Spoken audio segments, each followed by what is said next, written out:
আসসালামু আলাইকুম। আজকে আমরা তৈরি করব খুবই সহজ উপকরণে বিস্কুট। তার জন্য একটি বলে নিয়ে নেব একটি ডিম। ডিমটি ভালোভাবে ফেটিয়ে নিতে হবে।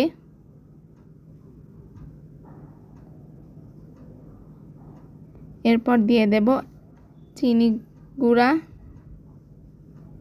1 কাপ চিনি গুঁড়া দেব।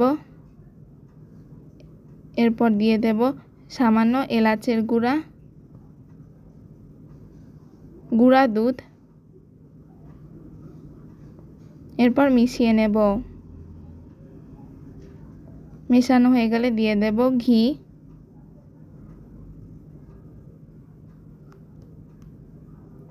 এরপর দিয়ে দেব ময়দা।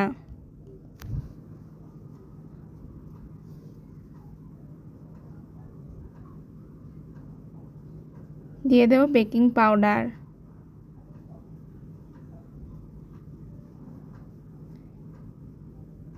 এরপর ভালোভাবে মিশিয়ে একটি ডো তৈরি করে নেব। দিয়ে দেব তেল।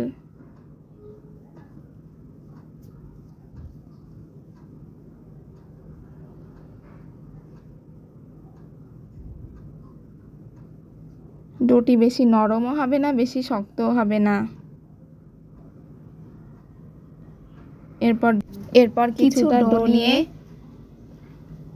এভাবে কাটার দিয়ে কেটে নেব। সাহায্যে চেপে কাটার দিয়ে কেটে নেব। আপনারা চাইলে হাতেও তৈরি করতে পারেন।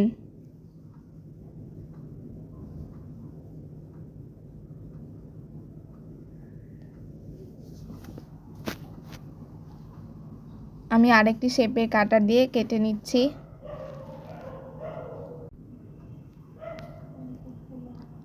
আমি সৌন্দর্যের জন্য উপর থেকে একটু ফুড কালার ইউজ করেছি, আপনারা চাইলে নাও করতে পারেন। এরপর ওভেনে 25 মিনিটের জন্য 180 ডিগ্রি সেলসিয়াস তাপমাত্রায় বেক হতে দেব। 25 মিনিট পর বিস্কুটগুলো উল্টিয়ে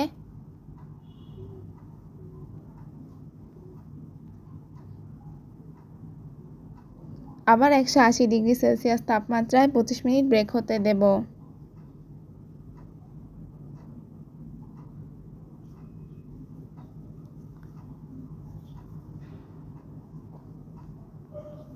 তৈরি হয়ে গেল মজাদার খুবই সহজ উপকরণে বিস্কুট।